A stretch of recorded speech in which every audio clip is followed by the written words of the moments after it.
pensei, fiz as contas, disse, não, vou encarar mais esse desafio. E entrei no mundo jurídico, no registro de imóveis de Biguaçu, sem nenhuma experiência e sem ter iniciado a faculdade de Direito. E aí a gente passa o tempo, a gente começa a ficar mais velho, começa a entender melhor como que funciona as regras do jogo, da vida, né? E daí assim, não, agora eu preciso começar a faculdade de Direito, porque eu já tenho uma história dentro do registro de imóveis, então eu preciso agora, eu tenho a prática, eu preciso um pouco mais da teoria. E aí foi aqueles 5 anos de faculdade. O que é interessante, né? Porque tu conseguiu um emprego que te inseriu no meio do direito. Exatamente. E a partir desse meio é que tu escolheu a faculdade onde tu ia estudar. E fez total diferença, porque talvez se eu tivesse iniciado a faculdade de Educação Física, como eu queria, eu não estaria hoje aqui conversando com esses amigos. Ou seja, não foi tu que escolheu o direito que te escolheu. Exatamente. Interessante. E aí a gente finalizei a faculdade.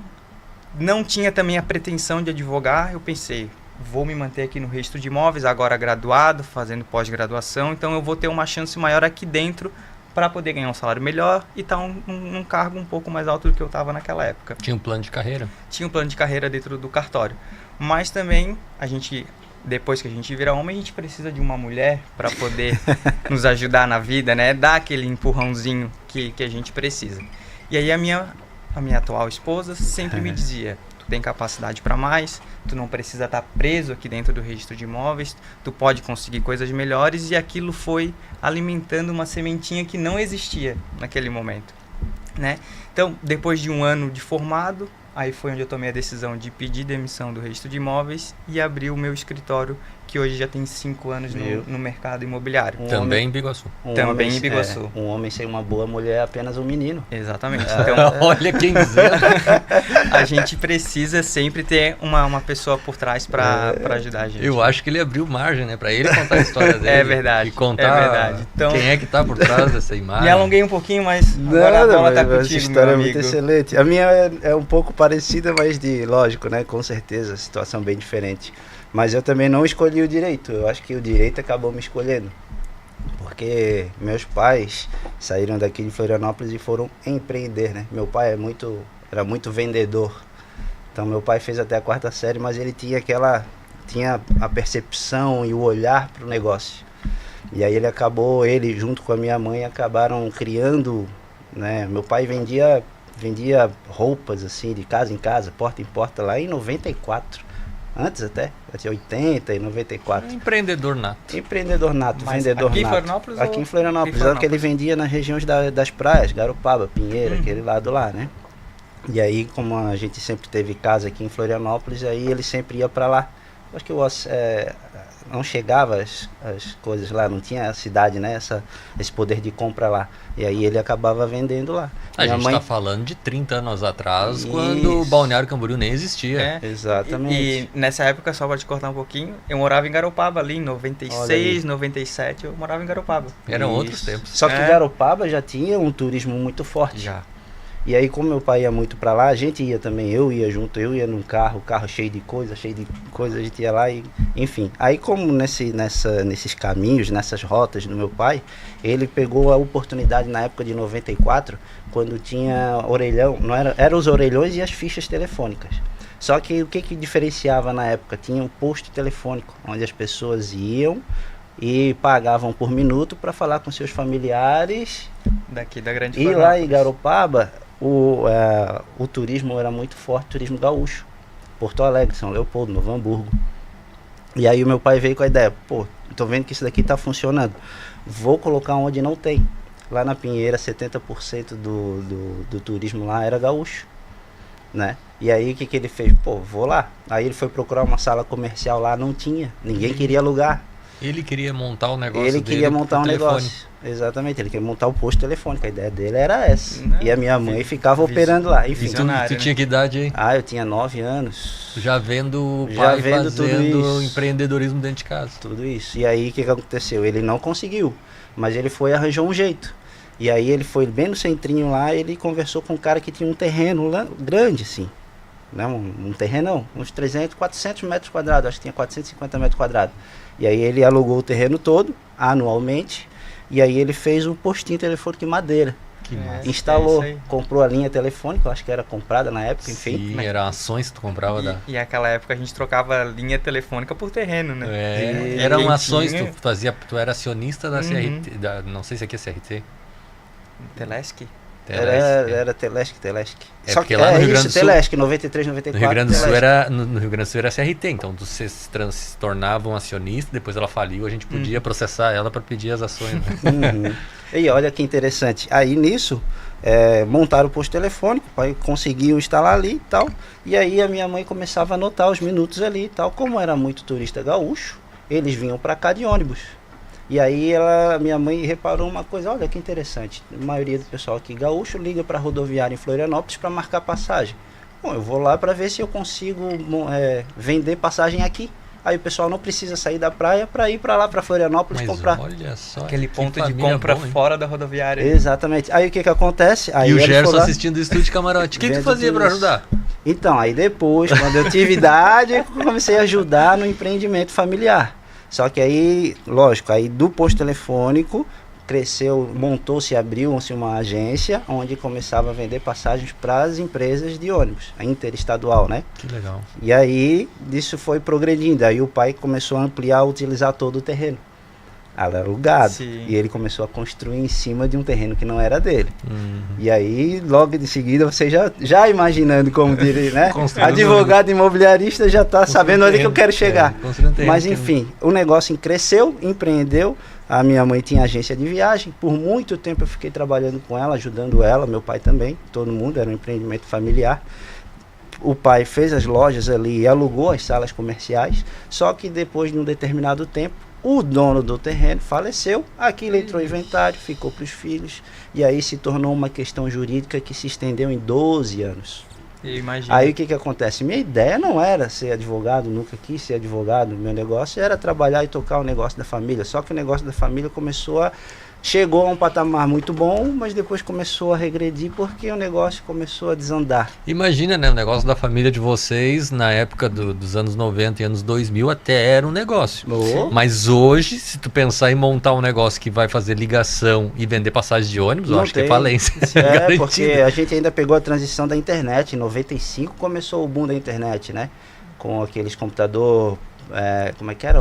Enfim, era um IBM, depois veio o Pentium 5, Sim. aquela coisa toda. Aí foi, a internet foi se expandindo, as passagens foram começando a ter vendas online.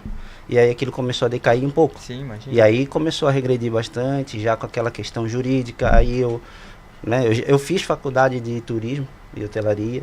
Bem, Eu tenho uma segunda graduação, né?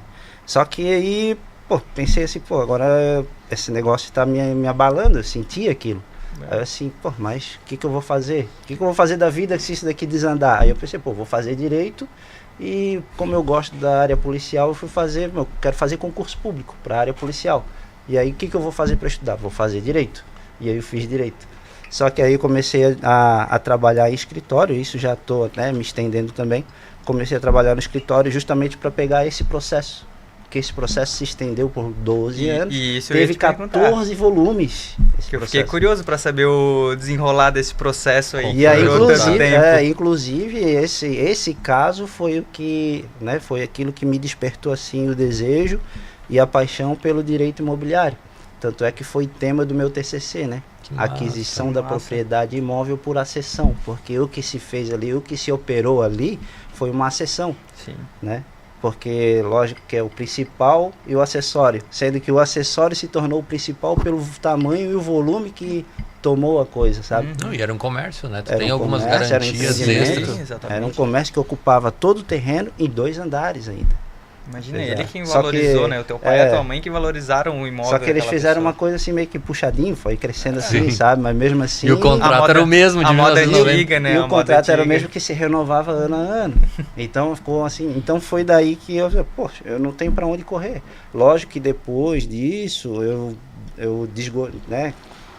a gente foi despejado.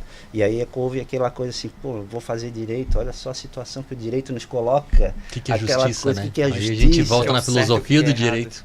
E aí eu pensei, não quero. Aí eu passei um tempo sem... Não quero saber de direito. Não quero saber. Só que aí estudando para concurso, aí tu vai estudando. Aí eu trabalhei em alguns órgãos públicos. Aí teve uma situação em que dentro daquele órgão público eu fui desligado. Aí eu, o que eu vou fazer agora? Bom, vamos ver. Já que eu estou estudando, estou com a cabeça boa, vou fazer a OAB. Aí onde eu fiz a OAB deu boa. Aí eu disse, poxa, vamos lá, vamos para a segunda fase. Vamos estudar, fazer um cursinho. Aí eu fiz, e aí deu certo. E agora? Aí agora vem a carteira.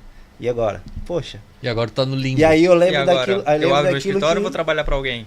Aí eu lembro daquilo que o Diego costuma falar pra gente, né? E que também tive um insight de um outro advogado falando: busque advogar o mais nichado possível. Não seja um generalista, né? Esse é o foco. E aí eu assim, então é o direito imobiliário que me move e eu não quero, passando pela situação familiar que eu passei, eu não quero que ninguém mais passe por isso. Então eu quero proteger as pessoas de passarem essa situação. De injustiça. Exatamente. Que é a ideia do advogado. Ou de ser o mais especialista possível para evitar um erro que vai causar um dano para uma família. Que foi isso que acabou gerando. É isso aí. Na verdade, lá a situação poderia ter sido outra se lá atrás, no início, tivesse iniciado com uma ação... Que no fim daria um prejuízo ou para a tua família ou para a família do que era o dono do terreno. O prejuízo estava instalado. No fim das contas não era um prejuízo. E iria se operar a justiça, porque quando há uma acessão, né, do jeito que era invertia a situação. A gente não ia ficar com o proprietário, mas a gente ia pagar por aquilo. Sim. Né? Mas tu não falou, o resultado da ação foi improcedente? Foi porque, na verdade, anteriormente foi entrado com uma ação por benfeitorias, que não era o caso, né? Não, é indenizatória dele. Exato. Mas agora a gente está curioso para saber como é que se deu a trajetória. Enche o copo para poder ouvir. Vamos lá agora. Tudo do Diego, que é referência aqui na região quando se trata de leilão de imóveis. E como é que eu fui me tornar referência em leilão de imóveis, né, cara? Bom, eu acho que eu posso começar a minha história de forma muito breve, para não se estender aqui até as 10 da noite, pra vocês começarem a chorar junto comigo. Eu posso começar a minha história dizendo que eu vendia sacolé. Aqueles pacotinhos cheios de suco de alguma coisa, era sacolé. Tangue. Isso lá na década de 90. Não, era o que suco. Que suco aquele. Não, a gente fazia, minha mãe fazia o sacolé, ela fazia com carinho, era cremoso, era de fruta de verdade e tal. Alguns lugares se chamam cremosinho. Isso, exatamente. E o cremosinho era R$1, o sacolé era 50 centavos, né? Isso. Lá era cruzeiro, né? Início da época cruzeiro, né? Não, eu tinha 10 anos em 95, né? Por ali então já tava ali plano real já. Por ali eu já tava Tinha 10 anos em 95? Essa conta não fecha, hein? E ali eu já estava mostrando a minha área empreendedora, minha veia empreendedora, né? Eu morava na praia. A nossa história começa com o meu pai invadindo uma casa pra gente morar, quando eu ainda era recém-nascido, eu devia ter uns 6, 8 meses de idade. Aí ele foi lá, pegou uma invasão da Habitasul na época, arrombou uma casa, passou a morar lá na casa e tudo bem, porque as casas estavam abandonadas há anos, assim, sabe? Eram construções, um empreendimento que tinha sido iniciado e não foi entregue, e daí as casas estavam abandonadas. As pessoas na época... década de 90 era outro mundo, né? O Brasil não era faceiro que nem é hoje, era triste, era uma coisa horrível. E aí a gente morou ali 1 ano, 2, e depois ele foi trabalhar na Bolognese Engenharia, que é uma grande empresa aqui lá de Porto Alegre. Até inclusive influente em todo lugar do país, faz grandes empreendimentos imobiliários. E o meu pai foi trabalhar lá em 90 e eu fui junto, e daí a gente morava na praia de Atlântida Sul, lá em Osório. Isso fica a 1 hora de Porto Alegre. E por ser uma região litorânea, anos 90, tinha questão de 1.000 moradores, habitantes. Nossa. Enquanto que na alta temporada devia de alcançar ali 10.000 pessoas lá, né? Aproveitando a praia. Então eu aproveitava esse inchaço de gente no verão. Eu me lembro que eu comecei vendendo sacolé. Ali com meus 12, 13 anos eu cortava grama dos veranistas. Eu cortava grama dos veranistas. Minha mãe fazia faxina pros veranistas também, eu ia ajudar ela. Meu pai lavava a caixa d'água, como era pequenininho, eu entrava em qualquer buraco. Ele me enfiava nas caixas d'água pra lavar a caixa d'água. Era assim que a gente vivia, cara. Começamos bem de baixo. né? Com quase nada. A casa que a gente morava lá era da empresa, a empresa fornecia casa, comida. E com 15 anos ali eu já comecei a trabalhar na empresa que meu pai trabalhava, que era na Bolognese. Tanto é que a minha carteira de trabalho, você vai ver assim, o contrato de trabalho que eu tenho inicial, ele tá com uma data anterior à expedição da carteira. Porque eu já trabalhava na empresa antes de ter a carteira de trabalho. Fecharam logo em seguida. Exato. Não, eu já tava Não, trabalhando. saiu a carteira, não, mas aí, logo em seguida Tipo já... assim, tu começa a trabalhar hoje, quando vier a tua carteira aí, tu já me traz, porque eu preciso Tava como registrar. menor aprendiz ainda. Não existia essa Aquele bobagem aí, cara. visionário projeto do Jovem Aprendiz. Não existia esse troço aí não. O Daí, jovem aprendiz nasceu dele. 16, 15 anos de idade eu já tava trabalhando, já de carteira assinada. Passei ali um ano e pouco e tal, vi que aquilo ali era uma desgraça. Nossa, como se trabalha, gente. E trabalho dá trabalho, né? Trabalhar dá muito trabalho. Dali eu tinha muita dificuldade para estudar no ensino médio. Lá onde eu morava não tinha escola de ensino médio. Uma era em Osório, que era 18 quilômetros, a outra em Capão da Canoa, que era 15 quilômetros. Aí eu comecei estudando em Osório, fui para Capão, não aprovei. No fim das contas, eu não tinha terminado o ensino médio. Aí a gente já vai pular para quando eu tinha 18 anos, que daí meus pais se separaram. Aí meu pai deu uma casa para minha mãe em Gravataí, que não estava quitada. Era um financiamento que ele se comprometeu a pagar e não pagou, adianto. Adianta a história. Ele deu a casa para ela, veio morar em Gravataí. Como se Gravataí fosse aqui, né? E ela foi morar em Gravataí. Eu fiquei morando com meu pai durante alguns meses ainda na praia. E depois mudei para Gravataí. Na frente da casa em Gravataí tinha uma escola, que era um CIEP. Uma das melhores escolas. Verdade seja dita, eu nunca rodei. Nunca tive nota ruim, nunca... Sempre fui um cara... Dedicado, esforçado. Não, nem um pouco.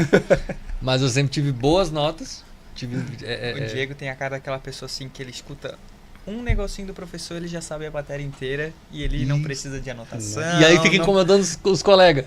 Não precisa de anotação. Aí se precisa de uma prova com consulta, com caderno, ele não tem nada Nunca escrito. Exatamente. E nunca foi meu caso, né? Meu caso é o contrário, eu precisava anotar tudo. Exatamente, acertou, é isso aí. Ele fez a leitura perfeita. Eu era o cara que ficava assim, pô, eu já entendi a matéria, não precisa explicar de novo. Daí eu ficava incomodando na sala de aula, não era um bom aluno. Eu tirava boas notas, eu nunca rodei, mas eu não era um bom aluno. Chegou lá em Gravataí, a escola era na frente da casa da minha mãe. Eu ia de pantufa, literalmente, pra aula. E mesmo assim eu consegui rodar no último ano do segundo grau. Pantufa. Eu faltei de outubro até dezembro quase todas as aulas. E eu morava na frente da escola. Mas tinha um bom motivo, eu tinha arrumado uma namorada. Aí tá o problema, né? E nessa época, vocês vão lembrar, 18 anos é 2002 por aí. A gente ainda não tinha uma boa perspectiva de vida no nosso país em geral, né? Então pra mim era empreender, não era questão de estudar. Estudar era secundário mesmo. A gente tinha vontade de trabalhar. Precisava de trabalhar para poder ter dinheiro para comprar comida. Exatamente, exatamente. Não, vamos trabalhar e tal. Daí nessa época eu trabalhei fazendo revitalização de pintura de carro, polimento, esse tipo de coisa. Hoje em dia se fala em revitalização, cristalização. Na época era um polimento bem acabado. Eu sabia fazer isso. Então tinha um camarada lá que pintava carro, aí eu ia lá e polia pra ele e tal, e ali eu ganhava um dinheirinho mais legal. Só que é cansativo, é trabalhoso, e eu fui trabalhar no ônibus, de cobrador de ônibus. Um dos mais importantes empregos. Interessante também que antes de eu me tornar cobrador de ônibus, eu trabalhei no telemarketing. Nossa, se eu for falar tudo Então, que eu trabalhei telemarketing aqui... eu também trabalhei, inclusive Na hora de falar de tudo que eu trabalhei aqui vai parecer até cômico, mas eu trabalhei daí no telemarketing. Passei um ano lá, fui muito bem em vendas. Eu era um telemarketing passivo. A pessoa ligava com um problema, reclamando de alguma coisa da internet do Terra. E eu tinha 7 minutos para atender e tinha que fazer uma venda nesses 7 minutos. Nossa, ou não deixar a pessoa cancelar, né? E não, aí Engraçado. na época o cancelamento quem fazia era a retenção. Então transferia, nunca tinha ninguém que cancelasse na tua mão, né? A gente não conseguia nem cancelar os planos. Mas era assim, a pessoa falava em cancelar, tem que transferir. Não discute. O negócio é não deixar. Não permita que ela... Cansaço. Mas daí eu lembro que na época lançaram o VoIP do Terra. Vocês lembram do VoIP do Terra? O VoIP era o topo, sabe? Um pouquinho antes O do BR creme de la Turbo. creme do Terra, porque eles cobravam R$7,99, R$7,90, sei lá eu. E quem mais vendia VoIP era o bambambam do telemarketing ali, do suporte, né? Eu era suporte de informática, eu fazia a venda do VoIP, eu fiquei 6 meses trabalhando nesse suporte e eu sempre fui o melhor dos vendedores entre os 5. Sempre estava lá no topo. Ali que ele aprendeu a vender. Ali eu tive toda a técnica para aprender. Porque o que acontece dentro do telemarketing? Tu não sabe como fazer, tu senta do lado de quem sabe e tu fica escutando ele fazer. E dentro de um tempo muito pequeno, né? 7 minutos. Convencer a pessoa de tomar essa decisão. O cara... sem ela- Tu acredita que agora tu falando, eu lembrei que meu primeiro trabalho com carteira assinada foi também no telemarketing? Qual o telemarketing do Daqui Topazio? Não. Mas foi um que é onde a pratique hoje. Então, é ali do Topazio. É isso aí. Então, e daí eu no telemarketing aprendi boas técnicas de venda. E eu era jovem, né? 20 anos Sim. de idade por aí. Então, mas ali era desgastante. Eu trabalhava, me lembro que eu ganhava pouco, na verdade. Não era nem que fosse cansativo. Às vezes a gente fazia o corujão que chamava, tu entrava às 7 da noite, saia às 7 da manhã. Era muito bom trabalhar. Trabalhava 12 horas seguidas, ganhava bem mais. Praticamente uma noite trabalhada, era uma semana de salário normal. E tinha muita ligação de madrugada? Muita. É porque era internet de escada. Então você vai voltar lá na internet do... Depois da Lá meia-noite de que o pessoal 95, na época usava. de pra- 95, quando teve o boom lá. Isso, Nossa, né? Era, pra poder ali usar. a gente já estava em 2003, 2005, 2006 foi essa época. Mas, A internet já estava querendo, já né? tava mudando já tava indo Isso. progredindo. Não existia É, YouTube, não existia nem iPhone ainda. Não. Mas aí o pessoal ia meia-noite pra frente do computador e não pegava a internet, e eles começavam a ligar pro suporte. Então tinha muita demanda de madrugada. E a gente dava suporte também para acesso ao site. E de madrugada a gente podia acessar uns sites que durante o dia não podia. Que era uma peculiaridade do atendimento de suporte, porque tu tem que dar suporte. Como é que eu faço para acessar o site? Eu não tô conseguindo. Agora Aí eu vai lá. entendi por que a demanda era maior naquela época. Tinha um porquê, né? Em 7 minutos tu precisava atender o camarada, resolver o problema dele, fazer uma venda. Aprendi boas estratégias de como ser assertivo, né? E aprender a fornecer para ele elementos que convençam ele de que aquele produto é bom. Tu vendia VoIP pro cara, o cara tinha um telefone e ele não podia usar o telefone enquanto estava na internet. Então usa o VoIP, cara, porque o VoIP é conectado na Sim. internet. Olha que legal o insight que o cara tem. E enfim, depois eu consegui um emprego daí de cobrador de ônibus. Eu trabalhava 3 horas de cobrador de ônibus, ganhando o dobro do que eu ganhava trabalhando 6 horas no telemarketing. Era incrível, eu achava sensacional. E o meu primeiro desejo que eu tinha, plano de carreira, era ser motorista. Porque é a promoção, né? Exato, É, É porque a promoção, né? O cobrador sempre quer ser um motorista. o meu salário na época era R$700 como cobrador. Aí já estamos falando em cobrador 6 horas, 7h20. Né? Tem o 3, o 6 e o 7h20. 7h20 faz intervalo, 6 não faz, toca direto. Eu era cobrador 7h20, eu ganhava R$700. Se eu fosse motorista, eu passava a ganhar 1.200. Cara, Era dinheiro. Salto. Era Era dinheiro. um salto. Era quase o dobro, imagina, é muita grana. E para um jovem, né? Para um adolescente de 22, 24 anos, sei lá eu, aquilo ali era um sonho. E eu tenho que agradecer que deu tudo errado, cara. Porque se tivesse dado certo, provavelmente eu seria um motorista de ônibus hoje. Porque Da eu fiz Mercedinha. fiz a minha CNH de motorista, fiz as especializações de transporte coletivo, fiz também o transporte perigoso lá, dos produtos perigosos. Só que na hora que eu fui fazer o teste de direção para dirigir o ônibus da empresa, eu não passei. Eu tinha a habilitação, que eu consegui aprovar no Teste do Detran. no teste do Detran. Por quê? No teste do Detran eles te dão um ônibus novo, tudo automático. No teste da empresa, o que tem de mais caquedo lá, tu não consegue nem Queixo duro, acertar queixo as duro. marchas. Ônibus com duas voltas de folga. Exatamente. E o seguinte, o cara, o fiscal sentado do teu lado e 4, 5 colegas teus dando risada nas tuas costas. Então, eu sei que em determinado momento eu tinha que fazer uma curva. Nem sei como é que faz essa curva, né? E era isso. Mas tudo certo. Não aprovei ali. Se tivesse aprovado, a minha vida provavelmente seria outra, cara. Porque com certeza eu teria me acomodado. E quando eu não aprovei ali foi quando eu resolvi estudar. Só que eu não resolvi estudar direito. Eu resolvi estudar um curso tecnológico porque era só 2 anos de graduação, por assim dizer. E aí eu O fiz direito nunca é a primeira opção, né? Aí eu fiz gestão empresarial.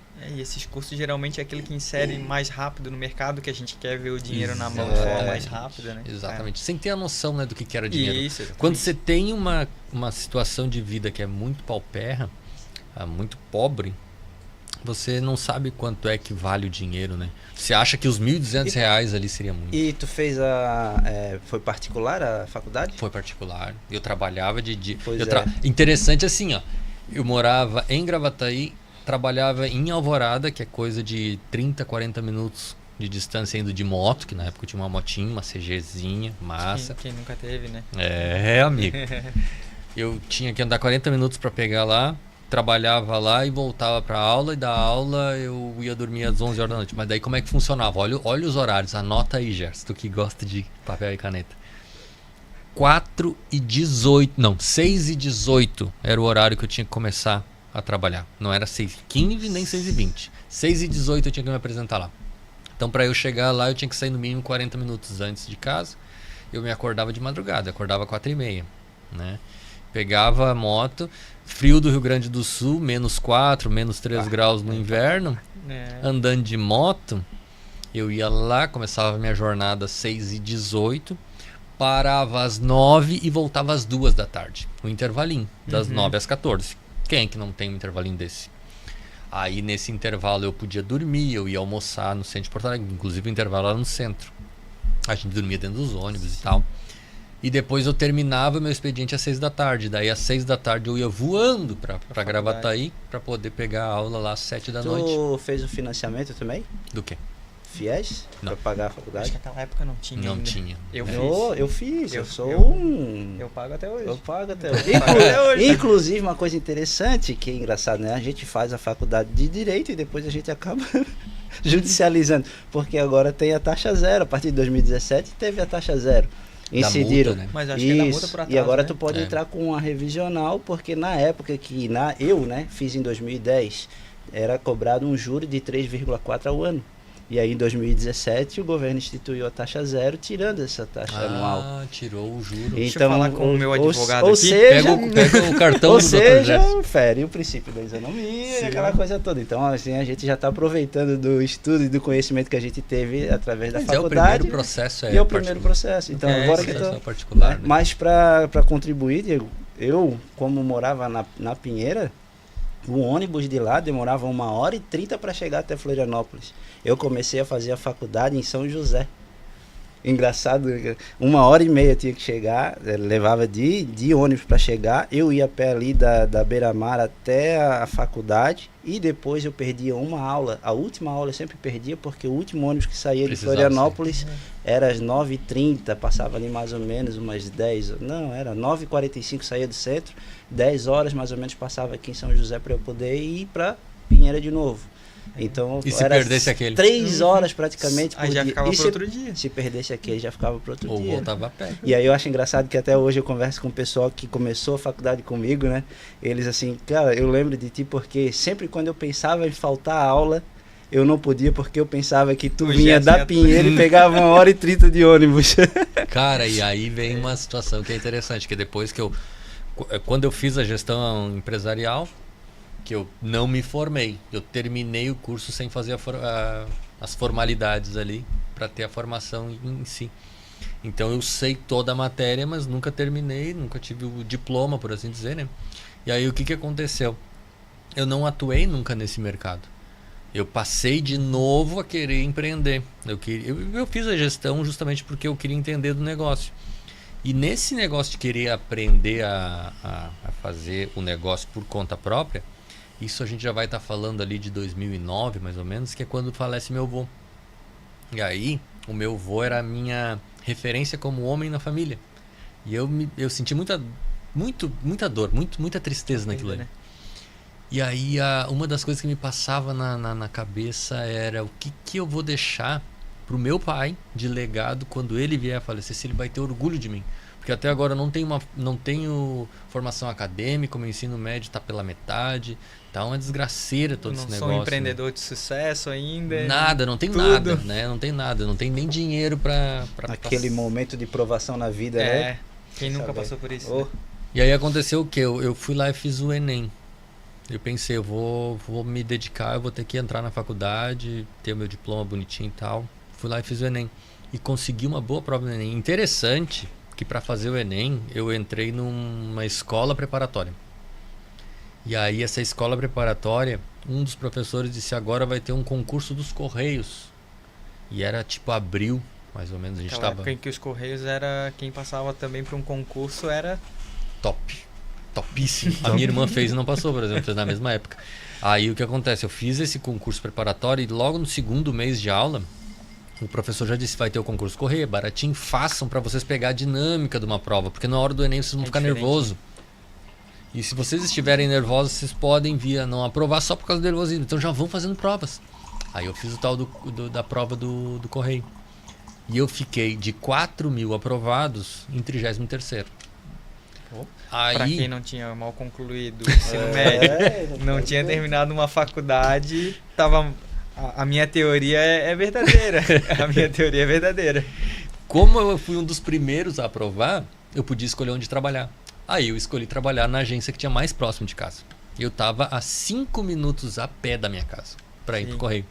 E eu me lembro até hoje que o que eu tinha de salário na época passou a ser o que eu recebia de vale alimentação.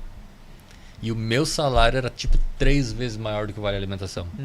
Então era uma coisa assim de vale 700, 800 reais por mês e o salário 2.000, sabe? Uma coisa bem absurda. Então eu tava rico. Eu tava com a vida ganha ali. Dali eu não queria mais nada. Só que daí eu tinha um Enem para fazer, porque eu já tinha feito a minha inscrição, já tava fazendo preparatório. E consegui aprovar no Enem. E aprovei no Enem com uma nota tão boa, que eu podia ser aquilo que eu sempre sonhei ser. Que não é advogado, é engenheiro. Sim.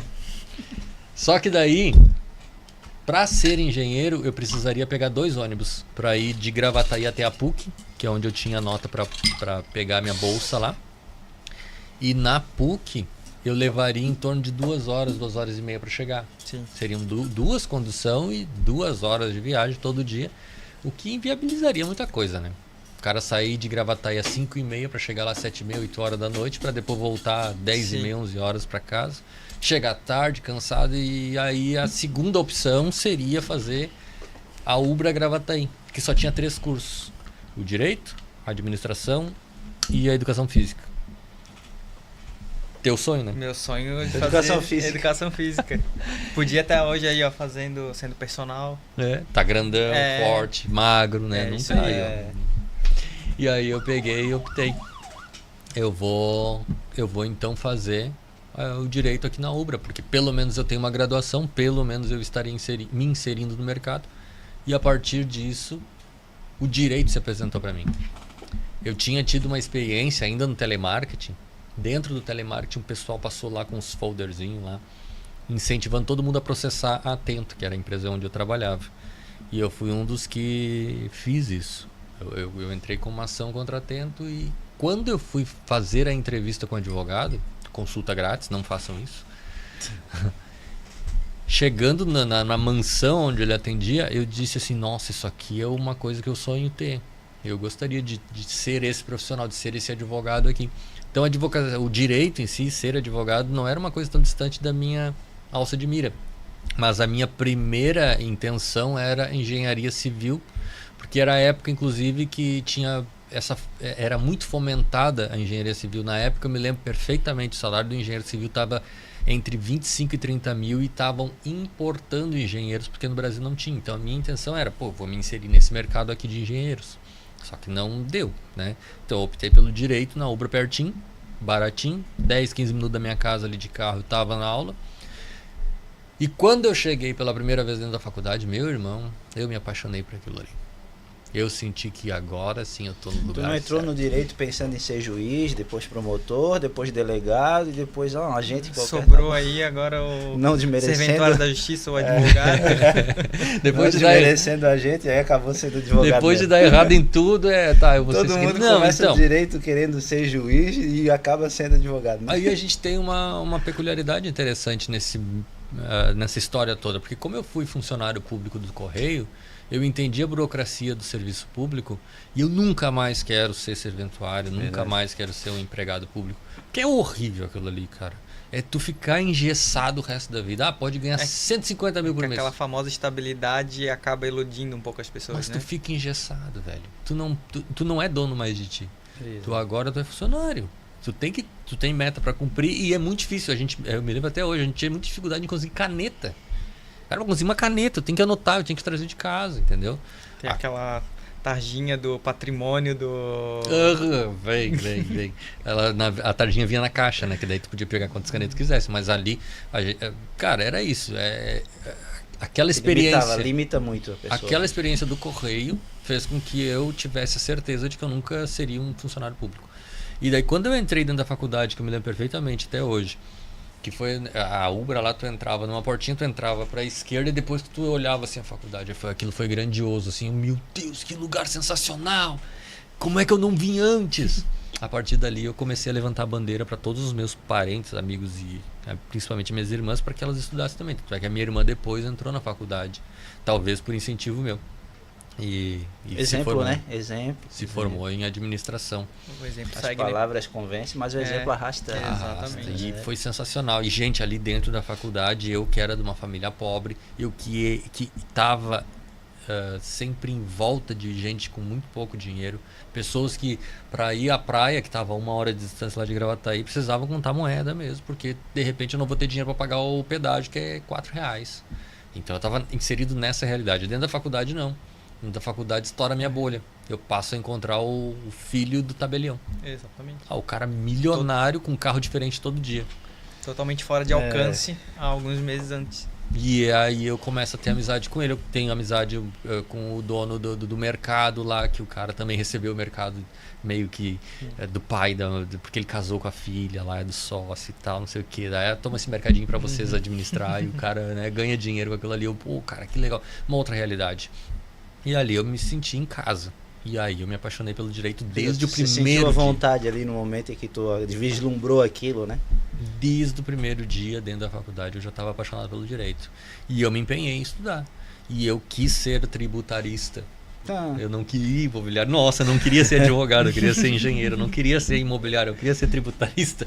A minha vida deu errado a vida toda. Houve umas situações assim, não, minha vida sempre deu indecisões, assim, enfim. Não vamos dizer errado, né? Seguiu um caminho diferente daquilo que tu tinha escolhido. E tem coisas que acontecem com todo mundo. Sim, quando entra na faculdade, fica aquela indecisão do que ser, né? Você é advogado, mas que hora que eu vou advogar, né? Então, eu queria ser escrevente de cartório o resto da minha vida. Que era uma maravilha, né? E eu não vou ser contrário à tua decisão também, porque quando eu entrei na faculdade, eu saí, até que eu trabalhei no executivo fiscal, eu fiz, até a minha segunda fase da OAB foi em direito tributário, porque eu queria também advogar em direito tributário. Eu também fiz a minha segunda fase da OAB foi em direito do trabalho. Nossa! Queria ser trabalhista, aventuras. Não, nada, e já trabalhava no imobiliário. Já trabalhava com experiência no cartório, mas a prova foi... Porque eu nunca tive experiência em escritório. O único escritório que eu trabalhei foi o meu. Então, na época que eu pensei, a prova trabalhista é aquela que apresenta menos peças para estudar. Tributária que tem menos peças. São só 4. E o único escritório que eu pude estagiar foi aquele que estava condicionando o processo, né? Estava acompanhando o processo. Sim. Foi o único escritório que eu pude trabalhar efetivamente, especificamente ali dentro daquele processo. E é de família, né? É o cirurgião fazendo cirurgia em si mesmo. E engraçado que eram 14 volumes. Quando eu trabalhei lá, eu peguei o processo, eu comecei a estudar, eu peguei de manhã cedo, eu fui até final da noite, saiu todo mundo do escritório, eu fui o último a sair.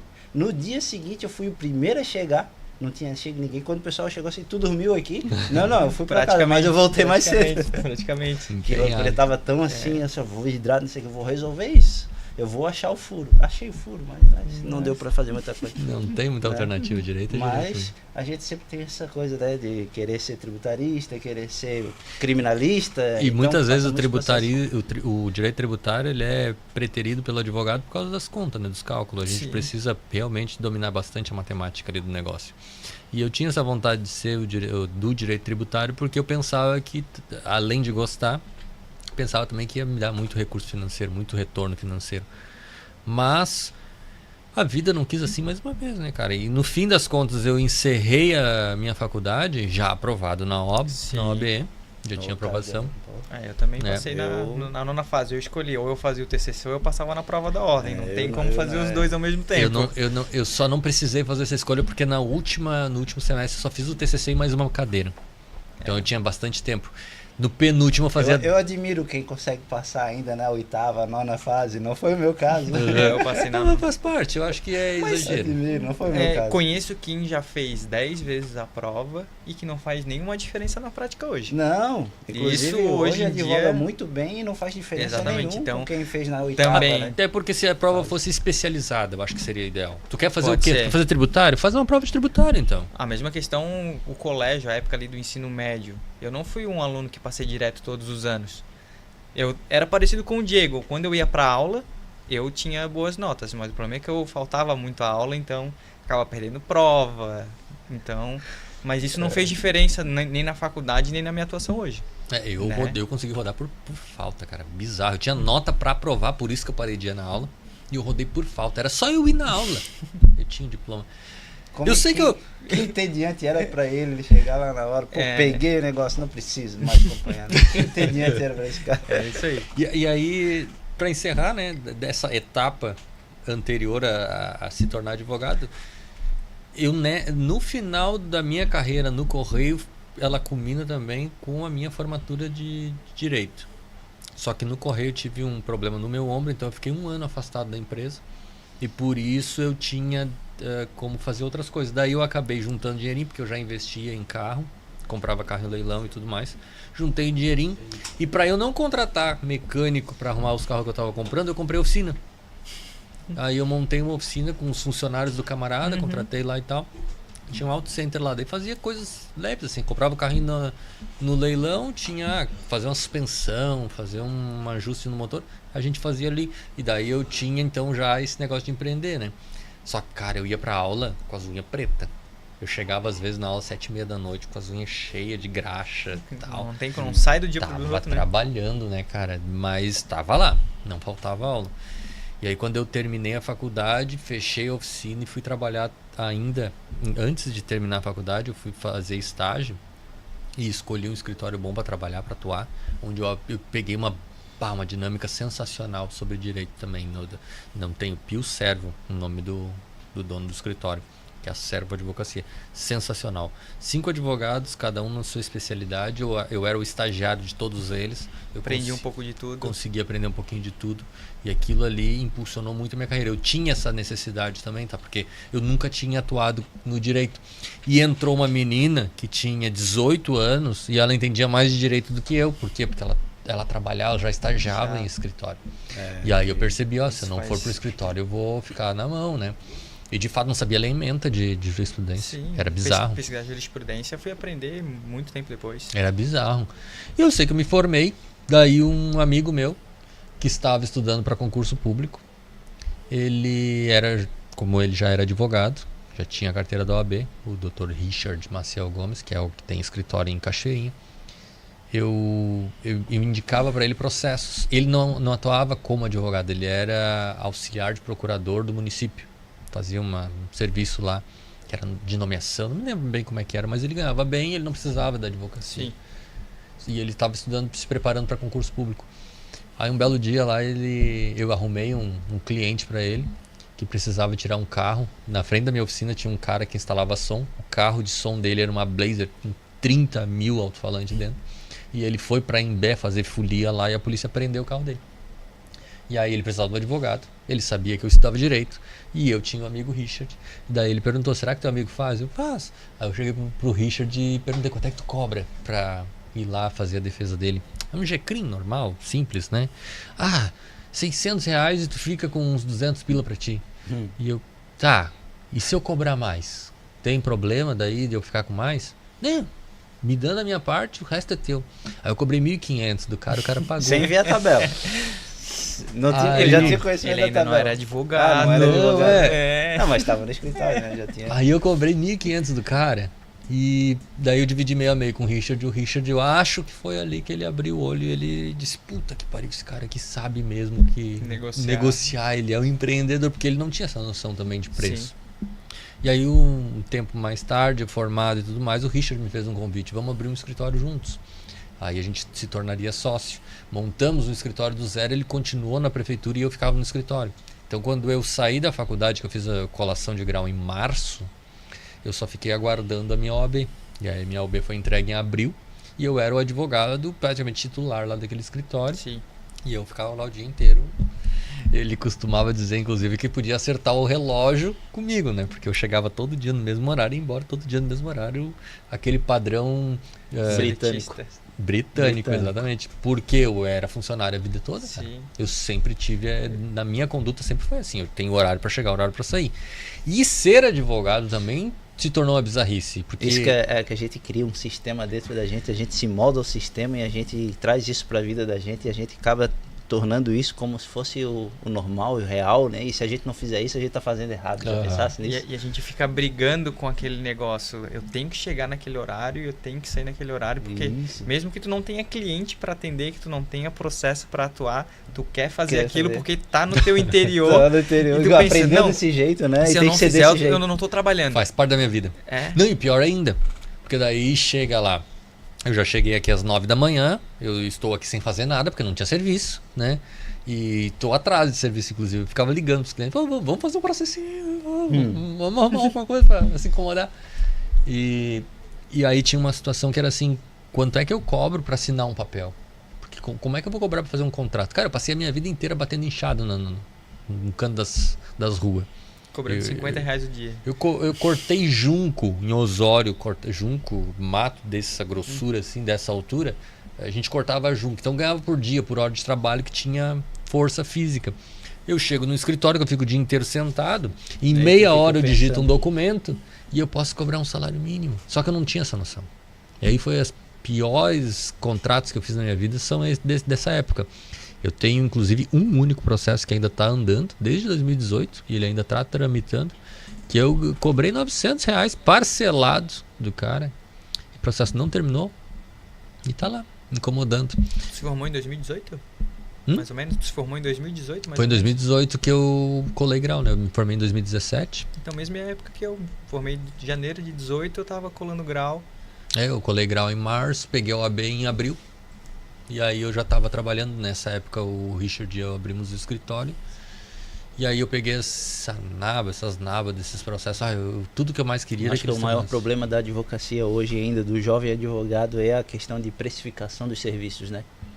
A gente fica pensando assim, for pensar, ainda mais quando tá no início, né? Porque ninguém te ensina, né? Ninguém te ensina e a gente cai naquele problema, já acabando com a história do Diego e entrando mais num assunto específico, a gente cai naquele problema que quando a gente sai para advogar, a gente precisa do dinheiro para manter a casa, manter o escritório, ter toda a nossa vida, e aí a gente acaba trazendo um público que a gente não quer alcançar naquele momento, mas a gente precisa do dinheiro. Exatamente. Então, quando a gente precisa do dinheiro, a gente faz escolhas erradas. E a gente acaba aceitando aquilo, né?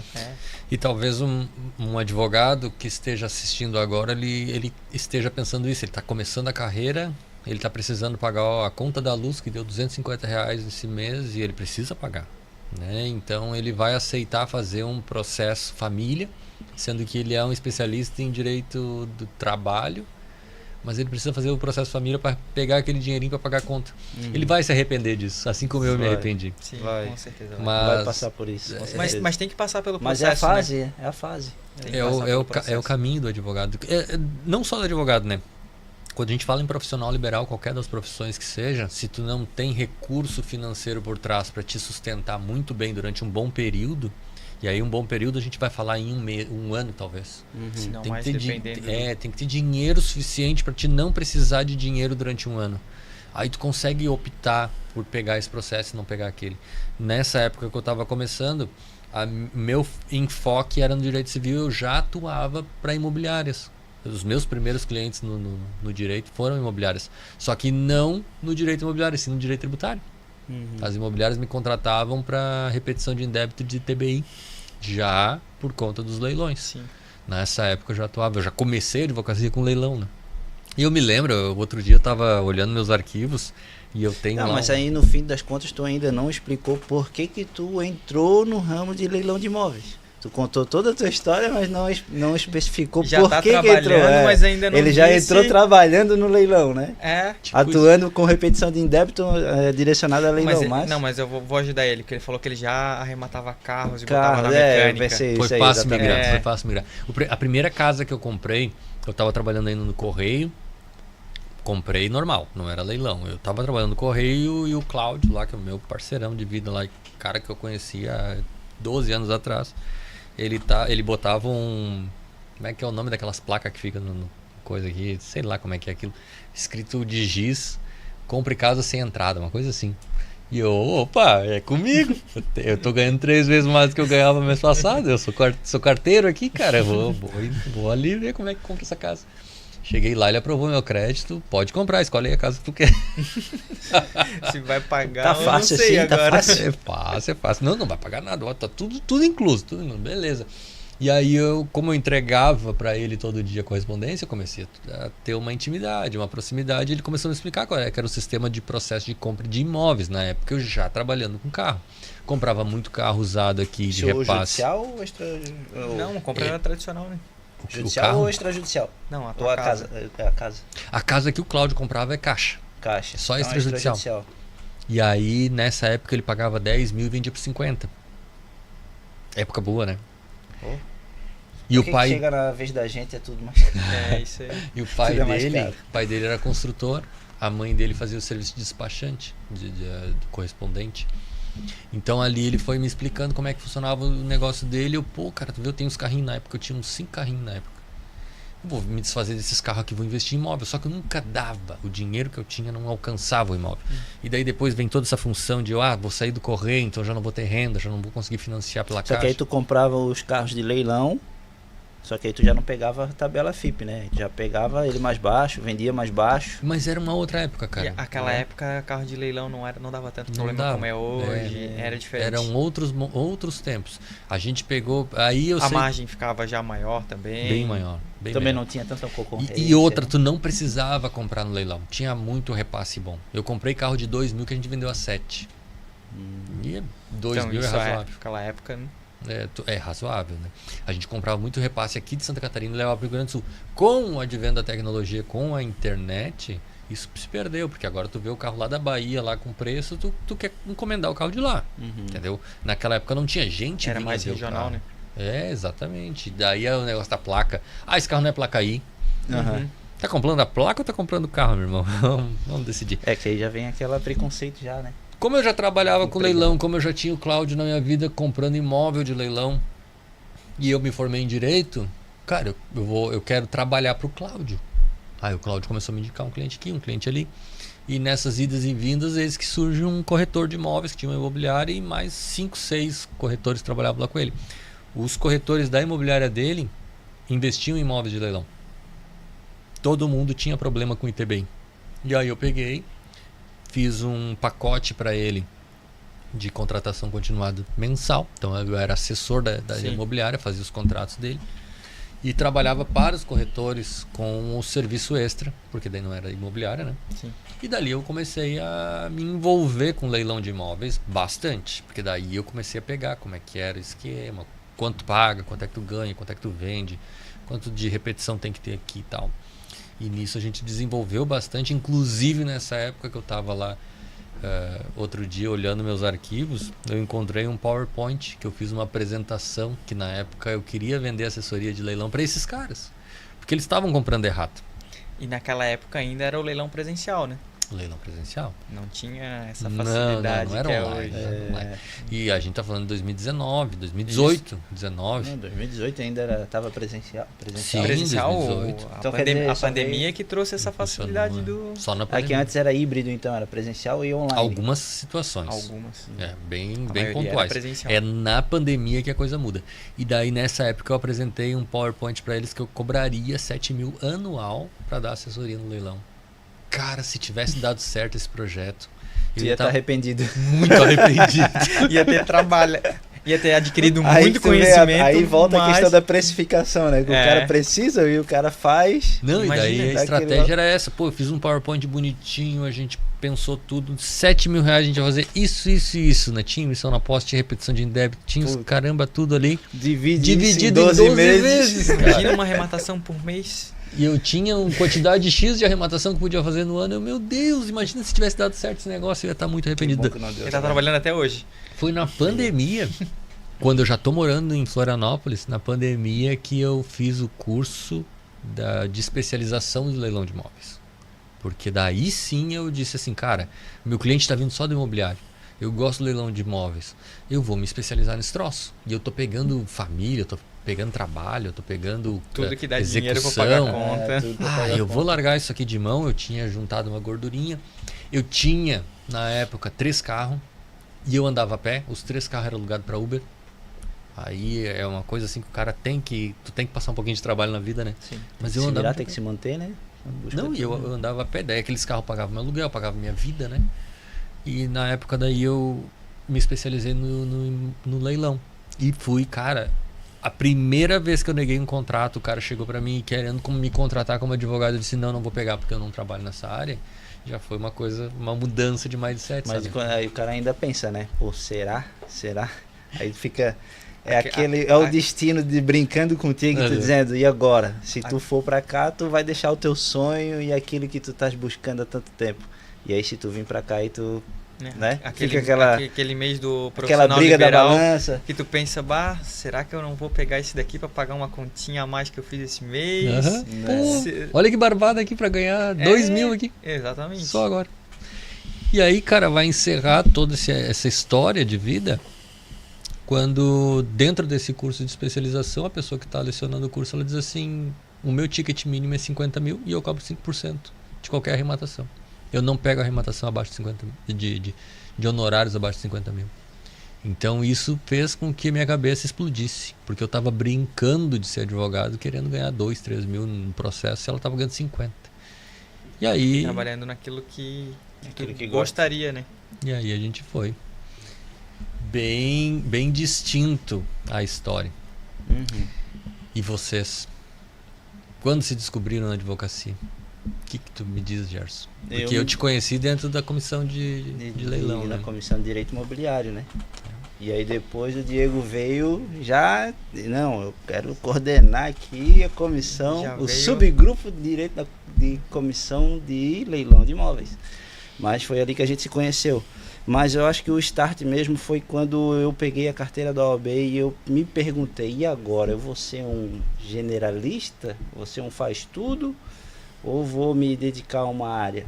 Sendo que eu, como eu disse na minha história, que eu passei por tudo aquilo e o que me dava assim realmente prazer em advogar era no direito imobiliário e no ramo imobiliário. Aí eu pensei, poxa, é o direito imobiliário que me chama atenção. E aí estudando direito imobiliário, direito das coisas, especializando na área, eu fui gostando e tomando ali um norte para a incorporação imobiliária, sabe?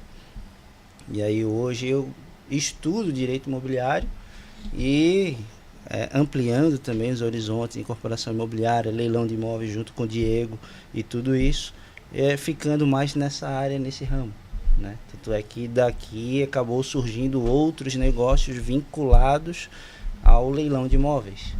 Tudo conectado. Tudo conectado. Caiu de paraquedas no leilão.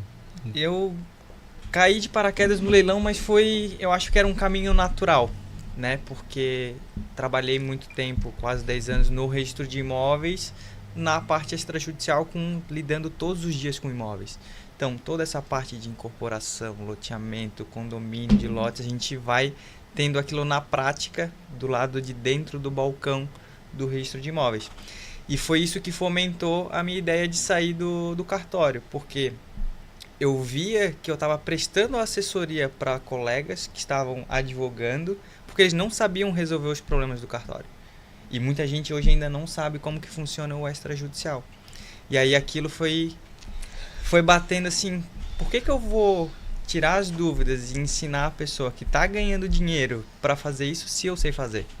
E aí foi o momento em que eu disse, vou sair do cartório para trabalhar com regularização de imóveis. E desde o primeiro dia do meu escritório, a minha ideia era trabalhar no direito imobiliário extrajudicial. E olha não que, tinha outro enfoque. e olha que interessante, tu foi pago para aprender. Exatamente. Né? A melhor pós-graduação, mestrado que eu podia fazer, hoje eu tu tive tens na uma prática. especialização muito boa, forte, que tu tá trazendo para tua advocacia, aonde tu trabalhou tantos anos, né? Exatamente. Então hoje isso te torna referência dentro dessa questão. E desde o primeiro dia, quando eu abri o escritório, isso sempre foi uma referência. Ele já trabalhou em cartório, foi indicação de uma pessoa, ó, ele trabalhou em cartório, ele sabe como é que funciona o negócio lá dentro, e todo mundo tem essa dificuldade. E aí, quando chegou ali por volta de 2021, veio um colega de trabalho e falou assim, tô falando de leilão, tô vendo aqui para montar alguma coisa, vocês têm interesse? Eu disse, não, temos interesse. Sabia alguma coisa de leilão? Não. Nada. Zero. Mas foi onde eu fiz também provavelmente o mesmo curso que o Diego. E aí comecei a me interessar também por esse subnicho do direito imobiliário. Porque, eu já tenho aqui uma estrada no direito imobiliário extrajudicial em que muita gente já me conhece sobre isso. Então vamos abrir uma outra porta para a gente poder ser reconhecido também pelo leilão de imóveis. E está dentro do direito imobiliário também, né? Não foge praticamente nada do que eu faço no extrajudicial. Né? E aí comecei a estudar, fiz o curso de leilões, comecei até a prática. A minha primeira arrematação com um parceiro, nunca vou me esquecer, foi um imóvel de 3.900.000 e eu não sabia praticamente nada. Mas não negativou a conta do doutor? Não. Foi assim, sabe quando caminha tudo perfeitamente para te dar aquela segurança de que o que tu estudou é o caminho certo? Saiu tudo bonitinho, auto de arrematação, carta, mandado, em 4 meses. Eu assim, meu Deus do céu, vou ficar rico agora com leilão, porque vai ser tudo assim fácil. Olha que barbada, nem precisa de advogado. Outra coisa interessante no direito, nada é igual à situação que tu já vivenciou e passou, né? E aí, o lado bom é que essa me deu a segurança de que eu estava no caminho certo. Claro que depois, mais nenhuma foi tão tranquila quanto essa, né? Então, foi só para te enganar. Foi só para enganar e para dar aquele gostinho assim, e para mostrar pro cliente, não, ele sabe o que ele tá fazendo. Mas a primeira arrematação foi assim, a gente já tinha estudado e deu tudo certo e foi onde a gente começou. Então, a gente viu que aqui realmente é um mercado em que a gente pode ajudar investidores, que a gente tem a possibilidade de ganhar bons honorários, porque a gente sabe que o bom advogado de leilão ganha bons honorários porque ele trabalha pelo valor da arrematação. E aí foi onde a gente começou a criar essa relação e foi expandindo para outros lugares, fazendo parcerias tanto com corretores quanto com outros amigos advogados aqui no estado, fora do estado. E o leilão é uma coisa que me chama a atenção porque é dinâmico. Então a gente nunca cai na mesmice no leilão de imóveis. Pode ser o mesmo procedimento e sempre vai ter uma peculiaridade. Não vai ter copia e cola. Não vai ter, não adianta. Porque se deixar um detalhezinho de fora, a gente sabe que o problema vai ser grande. Cada caso um caso. E a gente percebe que é essencial justamente a especialização do advogado, né? Porque tu encontra advogados que são especialistas em outras áreas e não dominam o assunto do leilão. São as peculiaridades, qualquer área, independente que seja. Sim. Se hoje largar aqui na minha frente um processo trabalhista, eu não vou saber atuar também. O cara é advogado, não sei tudo, né? Acho que isso daí se revela muito para nós, porque a gente percebe, principalmente pelo fato de a gente ser os especialistas do leilão, chega muito no nosso escritório, coisas que foram mal iniciadas. O primeiro passo foi dado errado, o advogado já vacilou lá. E a gente tenta, muitas vezes consegue dar a solução e algumas vezes não.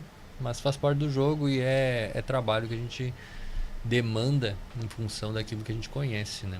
Exatamente. Acho que essa grandiosidade, inclusive é interessante dizer, né? Eu conheci os dois aqui pela comissão de leilão de imóveis. Acho que a gente se conheceu pelo grupo do curso. Que a gente troca ideia naquele grupo justamente para aprender, tirar dúvida, e a gente acabou numa troca de mensagens. E eu perguntei, tu é de Santa Catarina, vem fazer parte da comissão, é verdade? Exatamente. O Diego, antes da comissão, eu lembro do Diego, foi acho que naquele evento que teve de direito imobiliário na OAB. O Congresso. Direito imobiliário. Mas só para esclarecer, o curso esse que a gente faz parte eu não comprei, não é esse curso onde eu aprendi. Eu aprendi com a doutora Georgia, que ela é a Georgia Rossato. Ela é especialista de leilão, ela tem mais de 20 anos de experiência com leiloeiro. E daí foi nesse curso que eu aprendi de fato, assim. E o curso mais barato que eu já fiz, tá? Enquanto hoje em dia você paga 3, 4 mil reais pra fazer um curso, eu paguei 150. Uhum. Esse foi um Pois curso é. sensacional. O curso que eu fiz não me arrependo de ter feito, porque foi onde nichou o que eu preciso estudar, porque Sim. é muito amplo, né? A gente vai pegar o Código de Processo Civil para estudar, a gente não vai conseguir nichar isso.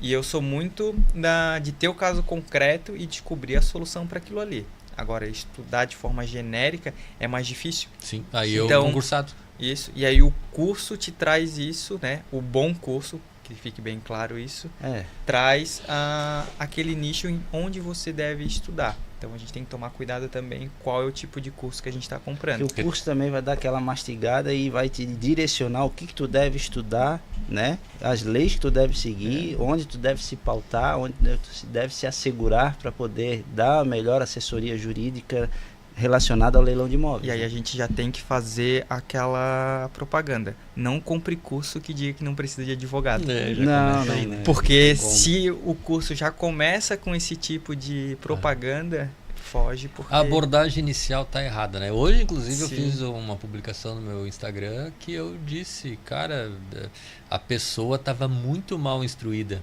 O advogado dela é nada mais, nada menos do que o presidente da UAB do lugar lá onde aconteceu. É melhor não dizer o nome, mas ele é só o presidente da OAB. Ele instruiu ela dizendo que não ia acontecer nada porque tinha alienação fiduciária no imóvel, ela não ia para leilão o imóvel, só a propriedade não era dela. Sim. E aí aconteceu, a gente arrematou e cuidado. agora tá lá. A minha cliente está satisfeita, um imóvel maravilhoso, pagou até inclusive pelos bens que estão dentro do imóvel.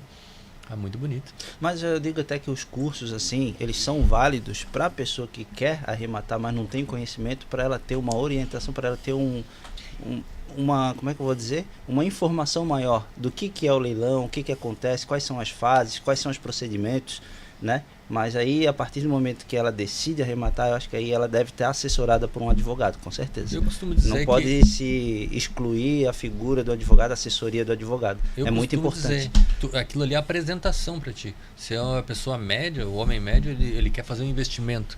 Aí ele pensa, vou entrar no mundo de leilões. Aí ele chega pensando, vou comprar imóvel com 5 mil reais e vender ele por 150 mil. Não é assim que funciona. Ou vou dar 5% de entrada e financiar 95%. Essa é a crítica. Mas aí o que eu quero dizer? Ele pensa que é assim porque tem um monte de gente falando isso no Rios de 1 minuto. Mas na verdade, quando ele vai pro curso, daí ele vê, não é tão fácil assim. Não E é eu assim. eu privilegio esse tipo de cliente, que ele não se aventura no leilão, ele chega e contrata uma assessoria para dizer, cara, Sim. eu já entendo aquilo que o curso me ensinou, mas eu sei que eu não sou bom o suficiente. E aí é onde eu capto ele. Tá no lugar certo, porque eu sou o cara que vai te orientar da forma correta para não deixar nada. Além da assessoria, a gente também cria a estratégia de compra e venda, porque eu faço compra e venda, né? Sim. Eu tenho os meus imóveis, então eu sei aonde comprar, como comprar e quanto posso ganhar com cada imóvel. Eu acho que isso também é importante dentro da nossa atuação nessa assessoria.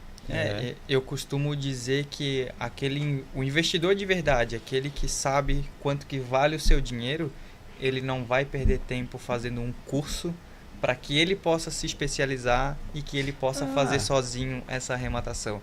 Ele vai dizer, eu sei o meu nicho de mercado, eu vou ganhar dinheiro com isso e vou diversificar o meu investimento no leilão de imóveis. E aí a gente vai procurar quem pode me assessorar nessa empreitada de uma forma em que eu já entendo de alguma coisa e aquela pessoa tem que saber muito mais do que eu, mas eu não vou fazer sozinho esse tipo de negócio porque não é o meu métier, não é o que eu sei fazer de verdade. Né? Salvo engano, esse é um dos princípios do empresário, né?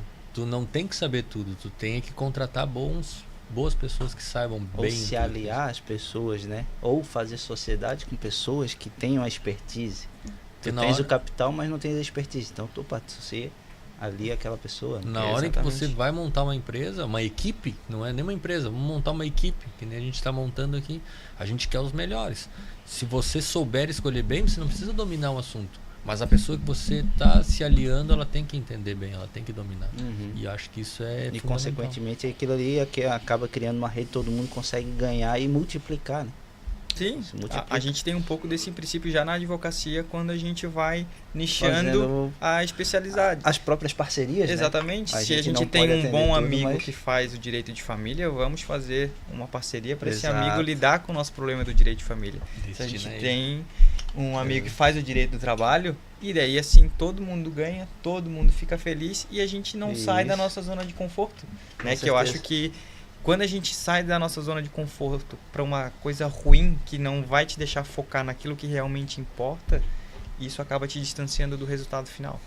Exatamente. A gente tem muito daquela situação em que se você é especialista de determinada coisa, você não vai precisar se debruçar sobre livros para fazer o básico.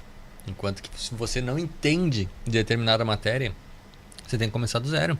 E o leilão vai ser assim. E olha o tempo que tu perde, né? Pra tu começar a ler, entender aquele assunto, até de fato tu resolver ele. Imagina a tua experiência que começou fazendo TCC na faculdade sobre imóveis. O quanto não tem acumulado de conhecimento desde aquela época. Porque você sabe que o tempo é necessário para que esse conhecimento venha se acumulando. Para que você consiga aprender de fato o que você está falando. E daí se a pessoa chega com um problema, a gente tem a solução na cabeça. Enquanto que o advogado que não atua na área, ele vai precisar pesquisar. Exatamente. Então é por isso que cada um fica no seu quadrado, né?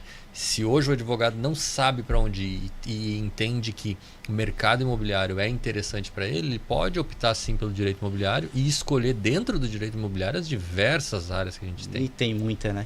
Tem E muito. tem muita área. E eu acho que a pior sensação pro advogado é chegar um cliente na tua frente, ele te fazer uma pergunta, Você não sabe a resposta. você não sabe a resposta e diz assim, eu te respondo depois por telefone, ou eu te respondo depois pelo WhatsApp, É. que tu fica com Mas aquilo. a gente tem que ser humilde também, porque né, nem todo grande Não, mas- especialista Mas vai imagina chegar uma num determinado questão momento que... da tua própria área de atuação que tu não tem o conhecimento e por isso que o básico a gente precisa saber na ponta da língua. Exatamente, eu ia dizer isso. O básico tu pode O saber na básico ponta. sim, o básico. Aprofundou, deixou muito complexo, cara, eu não vou Ah, te e dar a precisa resposta agora, analisar porque o eu preciso processo, analisar, isso. beleza?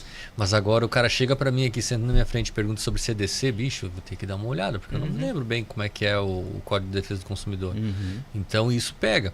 E outra, quando você tem domínio da matéria, na hora que você tá falando, a pessoa já percebe, cara. Isso é a apresentação Sabe do que é profissional. diferente. O cara que entende daquilo, ele vive aquilo e é o que a gente... Eu desde 2021, quando eu fiz aquele curso, eu coloquei na cabeça, eu vou viver só disso, eu quero respirar esse negócio aqui. E tá dando certo, cara. Eu posso me considerar um homem de sucesso, porque da onde eu surgi lá, minha raiz de virar concreto para na empresa do meu pai cortar junco, eu chegar onde eu tô hoje, podendo dizer que eu tenho imóveis. Não é eu tenho imóveis que eu consegui comprar na vida, eu tenho carros, sabe? Eu sou A gente sucesso. começa a realizar sonhos que a gente nunca imaginou que a gente pudesse alcançar um dia, né? E com É uma vida uma engraçada, realidade, né? né? Uma reprovação na prova de motorista de ônibus trouxe o direito pro... E eu nunca me esqueço Impulsiona a carreira. quando eu fui iniciar com direito, a minha mãe, sempre muito conservadora com tudo que eu fazia na vida, eu falei pra ela assim, mãe, eu vou trabalhar num cartório que abriu, aqui a pessoa vai assumir essa semana. Aí ela me perguntou, e se não der certo? A pessoa sem conhecimento nenhum pergunta, e se um cartório não der certo? Que hoje é uma das maiores fontes de renda do Brasil. Pô, E cartório. a tua mãe, ela tem uma influência muito forte sobre ti. Sim. É como se fosse hoje, talvez, a tua esposa. Se ela chega pra te dizer que não vai dar certo o negócio, possivelmente tu vai repensar a É o estratégia. sexto sentido feminino que Exatamente. olha. Então, assim, algumas coisas que passam na nossa vida é que E eu traçam a acho nossa trajetória. Nesse gancho dele, aí a gente pode voltar àquela mensagem inicial do Gerson, né? Por trás de todo homem de sucesso Existe uma mulher. Oh, não, eu falei o contrário, né? Mas serve. Por trás de Mas todo grande homem existe uma grande mulher. Aham. Mas eu falei, Mas um agora pra homem ter os- sem uma grande mulher é apenas um menino. E pra Exatamente. ter o sucesso que tu tem, quantas mulheres são necessárias? Uma, né? Uma. É isso aí. Cara, e é importante isso, porque a gente tem que se cercar de pessoas que estão olhando pro mesmo norte que você tá. Ah, isso é essencial. Porque daqui a pouco a tua mãe não tava pensando mesmo que tu, ela tinha Sim. uma forma diferente de enxergar o mundo. E ela também não estava errada no pensamento dela naquele momento. Porque a falta de conhecimento leva a gente a seguir o quê? Aquilo que a gente já conhece. Exatamente, Então, conforto. Exatamente. Então, assim, já tá trabalhando, meu filho, já tá ganhando bom salário. Pra que tu vai se aventurar num negócio que tu não conhece? Olha o risco. Vai que não dá certo esse cartório. E aí... isso dá um... É difícil? E a tua mãe? É difícil. Cria um medo, né? Que É a tua mãe falando, né? difícil. Ela é uma base, né? Tu Ah. acaba aceitando o que ela fala, né? Tu acaba acatando e tu pensando muito naquilo. Tu Aquilo, leva, às vezes, tu leva pra cama pra dormir, Leva, pensar, refletir antes exato. de dormir. É É difícil. bem assim. Então por isso que é isso importante. pesa, é um... Na hora em que a gente fala de networking, talvez isso também vai fazer muita diferença. Porque se tu tá cercado de pessoas que não estão olhando pra mesma direção que você, na hora que você der uma ideia dessa, vamos montar um podcast, as pessoas dizem, A gente acaba duvidando do que a gente tá pensando, né? potencial, acabou, não tenho mais. Não, vai dar errado, pessoal. Me falaram que isso aí não dá dinheiro nenhum. E aí? E todos vocês aqui, todos nós que estamos aqui, a gente sabe o quanto é difícil se inserir no mercado digital, né? É muito difícil. Até então, é né? desafiador. Até então. Talvez um dos meus maiores problemas na divulgação do meu trabalho é o É digital. desafiador, isso é Porque desafiador. a gente não tem esse traquejo com a câmera, com o microfone, e tu tá se olhando numa câmera e diz assim, não, isso aqui tá horrível. E daí É que a gente não tem esse costume de ver, né? e aí ver, né? a perfeição nunca chega. É verdade. Né? A perfeição nunca chega. E tu nunca vai começar perfeito já desde o início. E aí a gente pega aquela frase do Cortella, né? Que ele diz assim, se tu esperar ficar bom pra começar, tu nunca começa, porque nunca tá bom. Exatamente. E nunca vai estar perfeito. Nunca. A gente nunca vai chegar naquele momento assim, ó, esse aqui agora tá bom, agora eu vou começar. O sucesso não tá em tá bom. O Engraçado. sucesso tá em tu começar, porque daí tu fez o primeiro e fez mal feito, e somente fazendo mal feito é que tu vai fazer um melhor. Se tu já começar com o melhor, tu não tem mais o que fazer. Sim. Isso o Cortella fala. Se tu já começou ótimo, como é que tu vai melhorar? Não tem mais o que melhorar, já tá ótimo. Só que tu não começa ótimo. Então comece. No momento que você der o primeiro passo, o segundo passo é natural e vai vir melhor do que o anterior. Isso é E a fundamental. progressão, né? O resultado vem da progressão. E Engraçado que também a gente vê hoje grandes comentaristas, grandes podcasts, mas todo mundo começou lá no início, não sabendo o que falar, não sabendo falar, não sabendo se compor, né, durante a filmagem ali, a gravação, mas hoje tem uma desenvoltura que acaba, né, assim, sendo até admirável. A gente Ver pega. a prática que traz isso, né? A gente praticar aquilo semanalmente, mensalmente, a gente acaba pegando da mesma forma que o direito.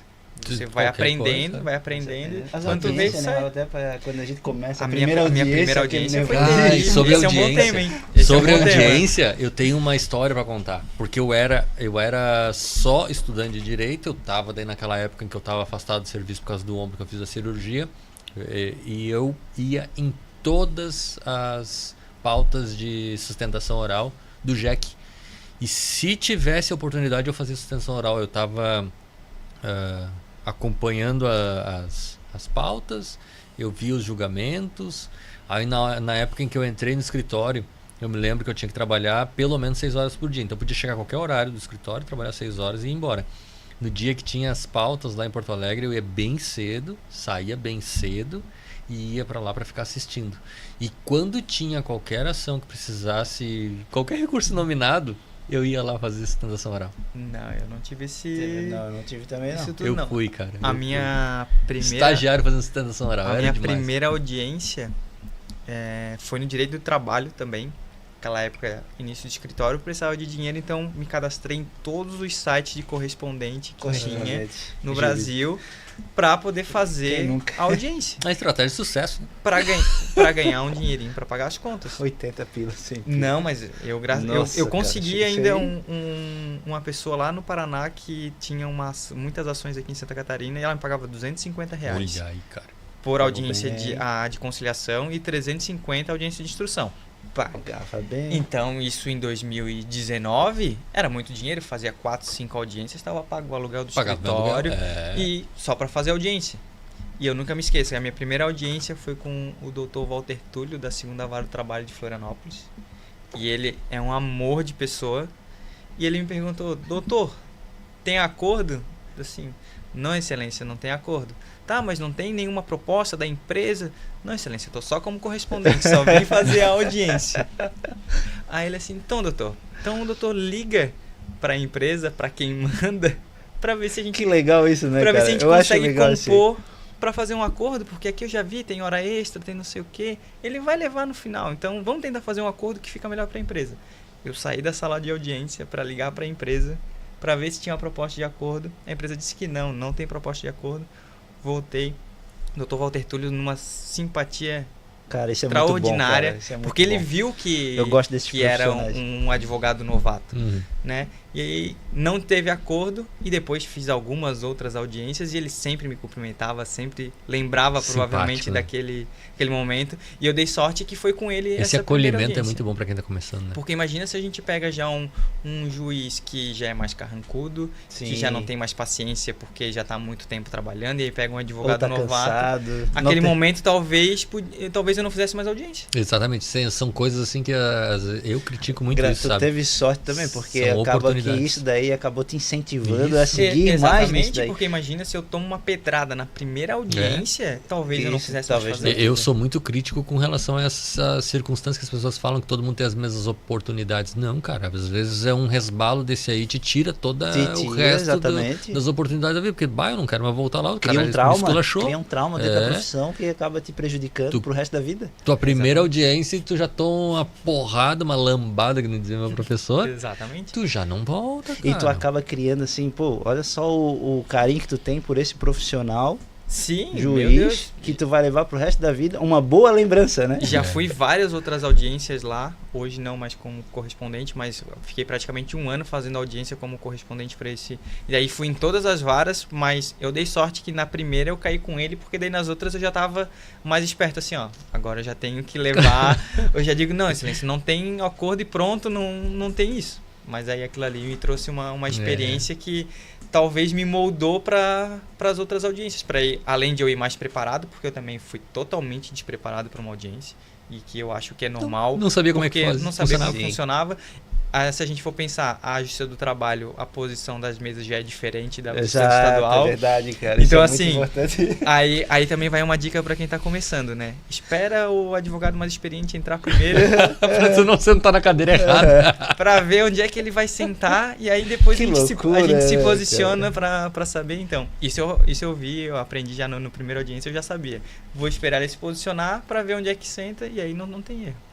Mas aquilo ali foi uma Mas experiência é engraçado que que a empatia do juiz faz total diferença. faz total diferença. E te posiciona pra tua carreira ser brilhante, né? É exatamente. importante. E eu que demais. tenho aquela dificuldade que eu falei pra vocês, que eu troco palavras, às vezes esqueço as coisas. Uma vez eu falei, né? Faço remissivas, mas vou sustentar aqui, vou falar os meus memoriais, minhas alegações finais aqui. Sim. Não, mas ou o doutor quer remissiva ou quer fazer a alegação final. É. Tá, faz qualquer coisa. Não sei muito bem o que eu quero. Perdão, excelência. Gente. Bom, pra gente não se estender mais, porque já estamos bastante tempo aqui, eu acho que a gente pode dar o encerramento, né, pessoal? Se encaminhar pra finalizar, até pra não cansar. Vamos lá. Essas histórias são boas e a gente pode ir pro bar depois, se a gente quiser. Com certeza. Tem que acabar com o Negroni, né? É isso aí. Por favor, né, Dr. Gerson? Bom, eu quero que tu faça o fechamento teu e depois faça em seguida o do Felipe. Fique à vontade para dizer sobre o teu escritório, sobre a tua vida e dar os teus finalmente aí, Dr. Gerson. Bom, eu agradeço por estar aqui, né, ter essa oportunidade de falar um pouco da minha vida, falar um pouco do início da minha carreira, do que foi, do que é o perrengue que a gente passou para chegar até aqui, porque nada é um mar de rosas na vida de ninguém, cada um sabe a pedra que calça, né, que tem no seu sapato, e todo mundo tem a sua aprovação na vida para chegar onde chegou e aonde ainda vai chegar, né? Então isso é uma oportunidade bacana, legal, de trazer para o público toda essa história, essa vida. Coisas que no cotidiano a gente não falaria e não fala para ninguém, né? É só tendo uma oportunidade como essa. Mas também deixar aí que, né, como eu disse, trabalho no direito imobiliário, trabalho com incorporação imobiliária, gosto de fazer regularizações de imóveis, terrenos, uso capião, extremação, enfim. E leilão de imóvel é um extra que eu faço. Hoje nós temos aí uma empresa que opera leilão de imóveis aí também, arrematando através de SCP. É um braço que tem também jurídico que a gente traz, acrescenta também com a expertise do direito imobiliário. Então é uma coisa que a gente pode trazer e colocar aí para o pessoal que se interessar também, nos procurar através das redes sociais aí. Conhecer.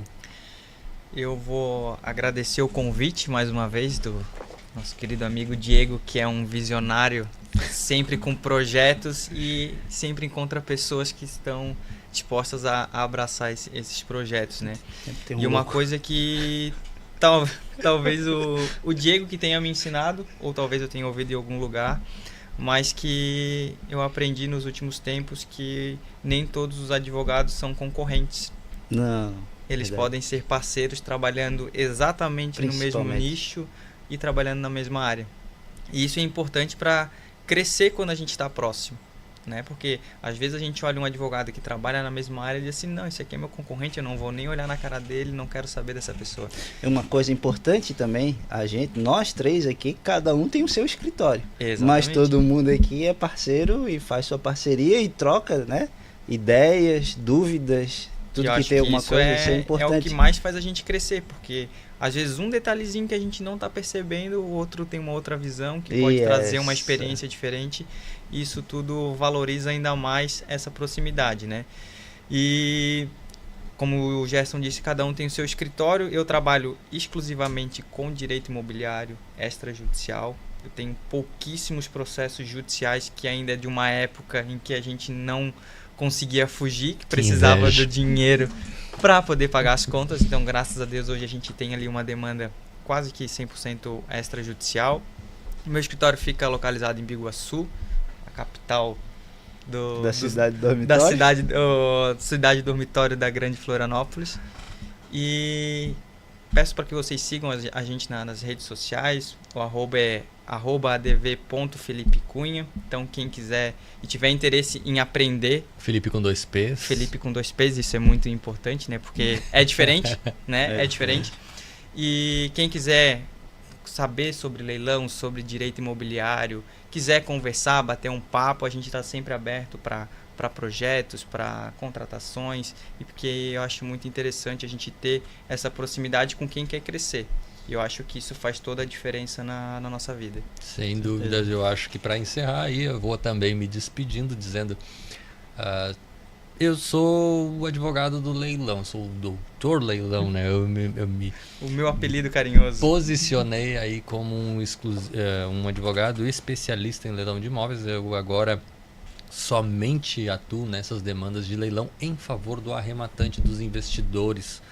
Não atuo tirando imóvel de leilão como algumas vezes as pessoas pretendem que seja, porque a gente tem daí um foco muito específico e uma especialização bem determinada.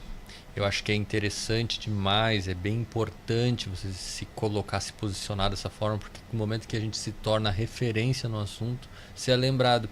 Os convites vêm, as pessoas lembram de ti. Quando há um problema relacionado ao leilão, eu percebo que as pessoas estão me procurando. Isso é muito bom, esse reconhecimento, inclusive pelo fato de que, decorrente da experiência, eu consigo ter a resposta que eles procuram. E também quero deixar minha rede social, a DV Diego Moraes é o Instagram, para quem quiser seguir. A gente atua exclusivamente com direito imobiliário em leilão de imóveis e presta essa assessoria para o investidor que pretende fazer arrematações de imóveis de leilão, além de possuir também uma empresa em sociedade com o Dr. Gerson Taquim para fazer a arrematação de imóvel por meio de SCP, que é a conta em participação, onde um grupo de investidores faz o depósito do dinheiro para utilizar na arrematação de imóveis. Esse também é um projeto bem interessante, desafiador, como o Dr. Felipe falou. Eu coloco eles nas roubadas e levo todo mundo junto para a gente seguir em frente e crescer cada vez mais. Isso então, aí. O progresso é o caminho. Para finalizar, agradeço seu acompanhamento até aqui e até a próxima, se Deus quiser. A gente estará lá. É isso aí. Um abraço.